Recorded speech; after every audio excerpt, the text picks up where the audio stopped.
Europe 1, 6h56.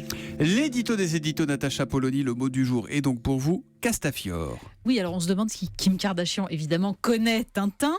C'est pas sûr, tant sa seule activité se résume, selon les mots d'Alain Duzard dans l'Est républicain, à mettre en scène la vacuité si glamour de sa vie et faire un milkshake du tout à travers de mini-messages sur Internet.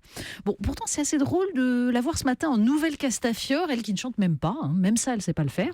Le vol des bijoux, ça inspire les éditorialistes. Le détroussage de Kim Kardashian à Paris, écrit Didier Rose dans les dernières nouvelles d'Alsace, est retentissant jusque dans cette révélation. Il est plus lucratif de braquer une starlette de télé-réalité américaine qu'une banque ou un convoyeur de fonds. En fait, ajoute-t-il, si des malfrats ne se déplacent plus à moins de 9 millions de dollars, les Français peuvent dormir tranquilles. Bon, les récupérations politiciennes en France passent donc très mal ce matin, surtout quand on craint pour l'image du pays.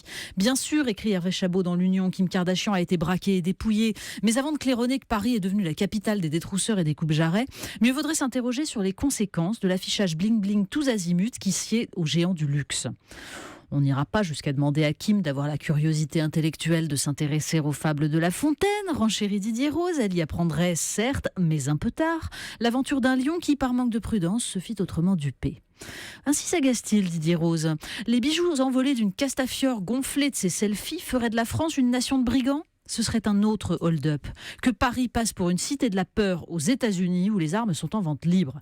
Et oui, hélas, la guerre économique permet tous les coups. Après Barack Obama invitant les Américains à ne pas se rendre en France après les attentats, c'est Kim Kardashian et ses bijoux. Dommage. Voilà. Natacha Polony qui arrive à mettre dans le même papier La Fontaine et Kim Kardashian. C'est aussi ça son talent, Natacha, qui revient tout à l'heure à 8h30 pour la revue de presse. À tout à l'heure. À tout à l'heure.